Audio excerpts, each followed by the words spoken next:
when it's nice up here, it's absolutely beautiful, but when it's not, it's just like the end of the world.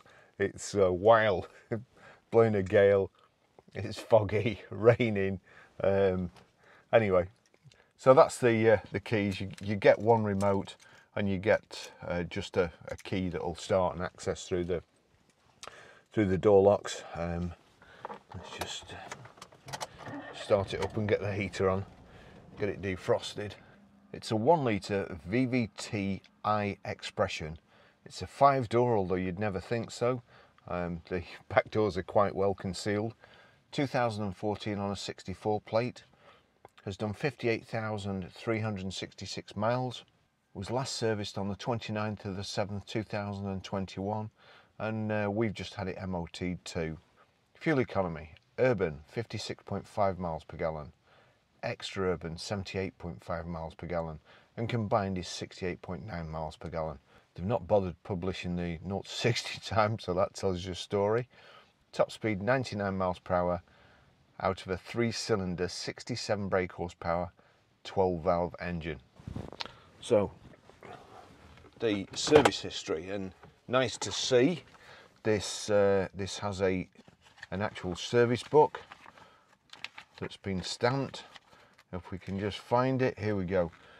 So 23rd of the 9th 2015 at 9,207 miles, Myers and Bowman Limited. 20th of the 9th 2016, 18,069 miles, Myers and Bowman Limited. 13th of the 8th 2017 at 23,198 miles, Whitegate Motors, Cowley Crescent, Padiham. 15th of the 11th 2018 at 32,773 miles, Maris Bridge MOT Centre, Wigan. And then on the 29th of the 7th 2021 at 58,331 miles, Northwest Autocare have done it, who of course we always use. So as I say, that's the Toyota key. Proper ignition. We've got height adjustable steering wheel, quite a clever idea. Your instrument cluster moves up and down with the steering wheel. Nice display, good system over here. I have to say, 3-cylinder engines, I can't get my head round. They do seem very kind of thrashy, and I think anything mechanical is always better in even numbers, but they seem to get a lot of performance out of a little engine. And of course, you know, even things like Fords, quite big Fords these days, have 1 litre engines. So as usual, it's just me stuck in the 80s. These have more power than 1600 engines, 1600cc engines used to have then. And it is like a little rocket. You've got air conditioning here as well. So that's Bluetooth hands-free, Bluetooth audio streaming.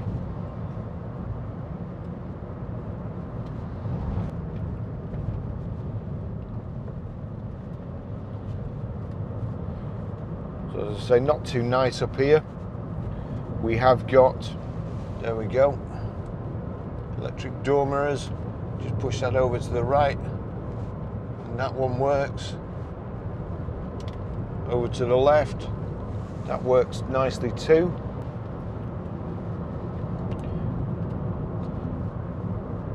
Nice gearbox. That shows you the things you can do basically from this screen without plugging your phone in. That's all Bluetooth. Just go back there, and I'll just from the steering wheel I can flick through records. I can turn the audio volume up. I can answer the telephone on this right hand side and dink a call. And I think this car is probably or predominantly aimed at young people, so it's cheap to insure. easy to drive, and hopefully they won't get distracted texting and so on when you've got this real clear display.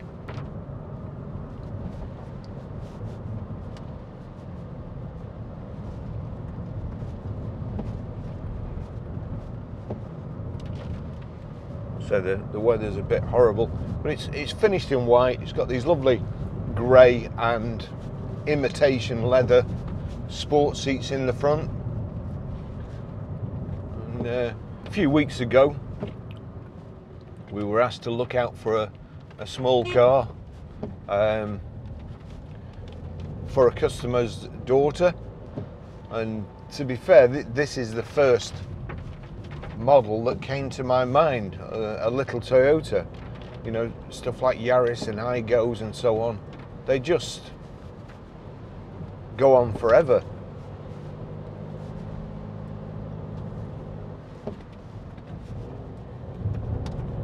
And I always say it, but I'm always tempted to drive faster in smaller cars than I am in bigger engine vehicles, but they just handle like little buzz bombs.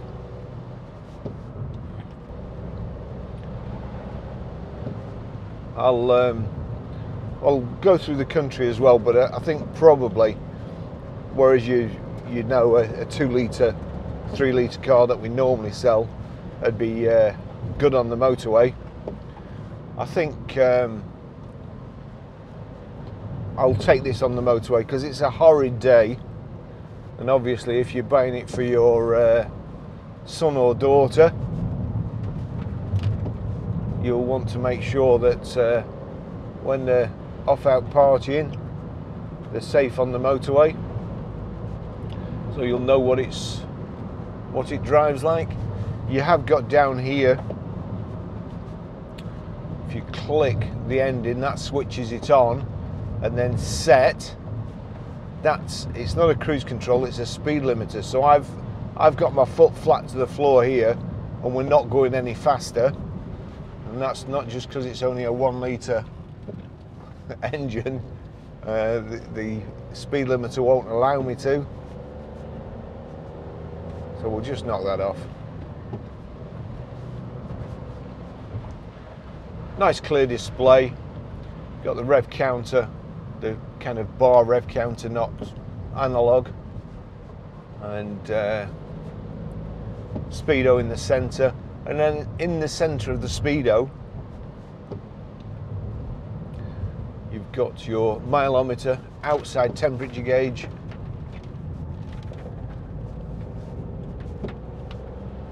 fuel gauge, oh, a hair,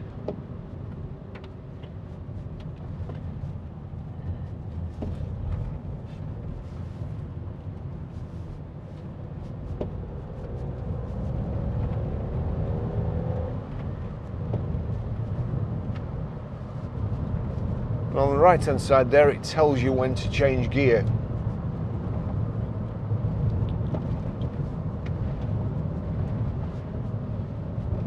Or certainly it tells you when to change up anyway.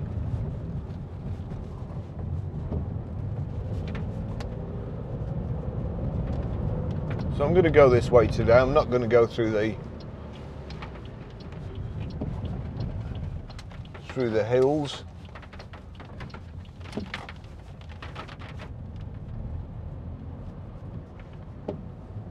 Otherwise this video will be about an hour long, probably more.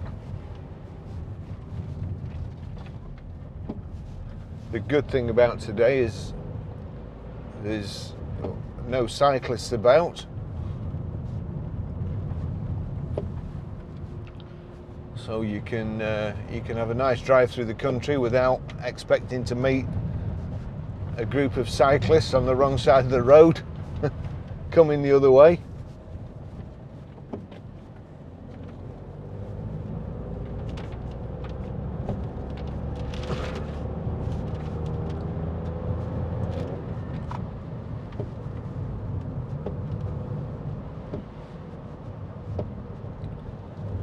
this car has just been cleaned. It was absolutely mint.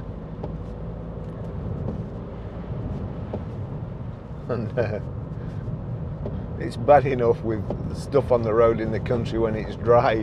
When it's wet,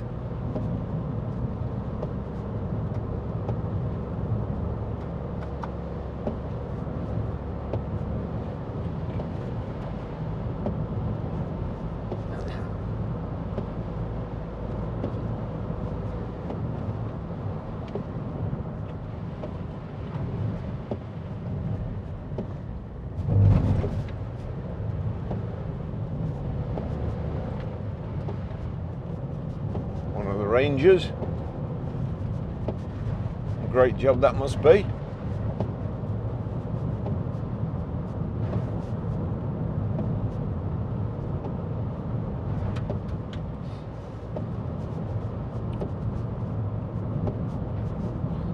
I don't think there's much chance of getting any drone shots today of this.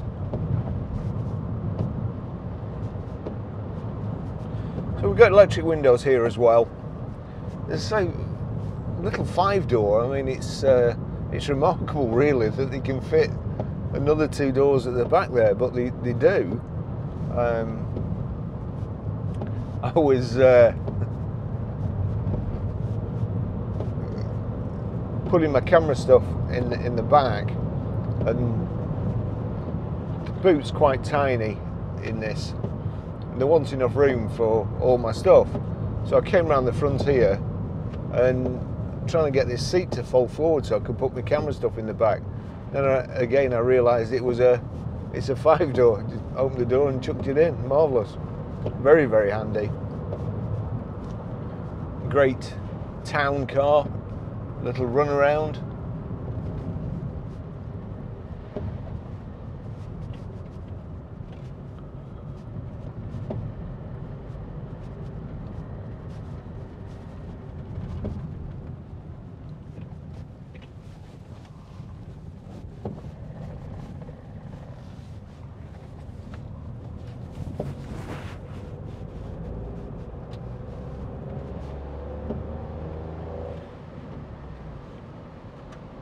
Slick gear change, 2 cup holders at the front,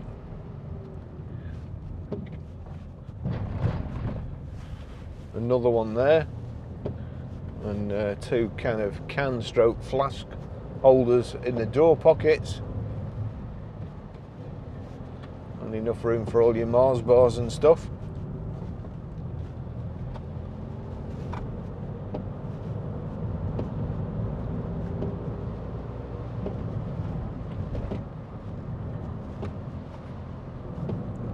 That the air is already saturated with the mist, so even when it's not raining you get wet. But it's also that very, very fine rain that sticks to you. Look out there.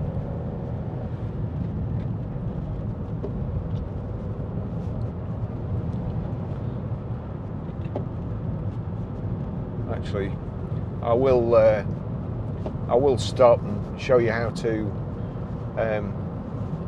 pair a mobile, how to delete a mobile, and how to play audio through the system. Probably just stop up here. I think this test drive is long enough for country lanes. Obviously, it's like a little blue bottle. It flies round corners, very nippy, very economical. So whenever I do the smaller cars, people always ask me what it's like on the motorway.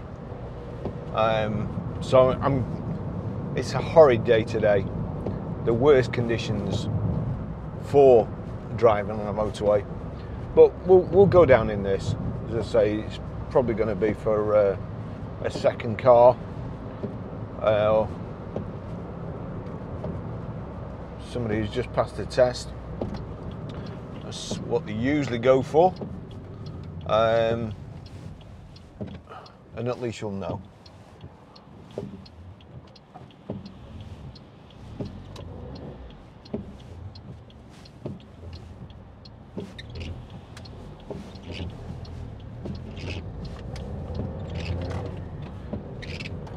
Needs a new wiper blade, that's for sure. And of course the single wiper blade is all right until you can't see through your screen and there's no shops open and you can't just swap the other blade.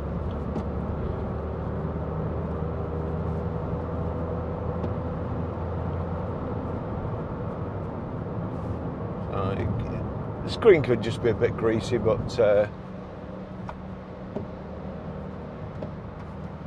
if you just remind us, make sure we do it, because I couldn't stand that.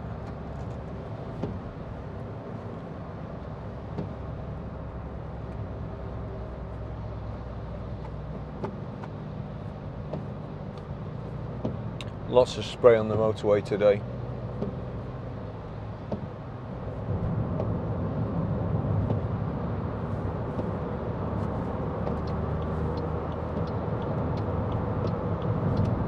Lots of big lorries getting hemmed in.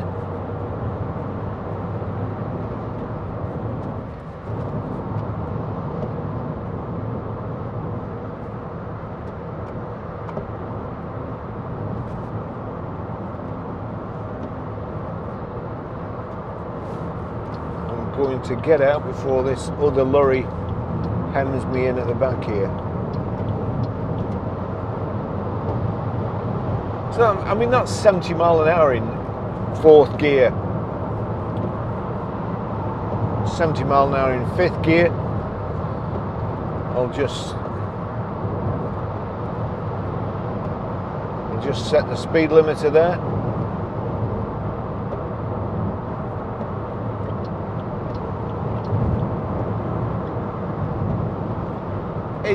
Car's fine. A little bit noisy.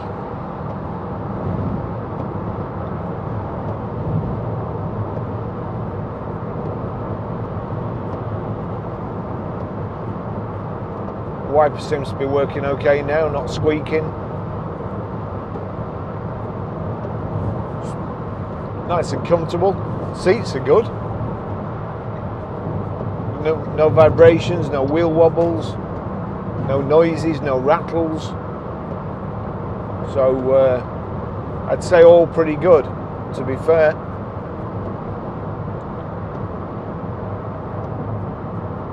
The speed limiter's stopping me breaking the law.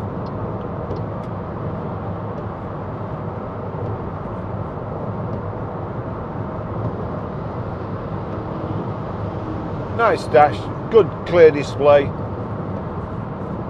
I'll say it's just, you can turn that up from there, or turn it up from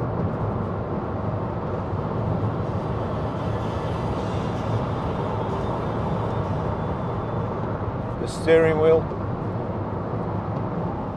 And of course you can use Siri to dial anybody if you want to do that. But I'd say it's fine on the motorway. I wouldn't like to be on the motorway every day in it, but for the odd trip, I don't know. I was going to say going to university, but the only chance I'd be able to go to university is to visit somebody else, and it'd be ideal for that. So I'll finish the test drive there. Great little car, and see you in the next video. Thanks for watching.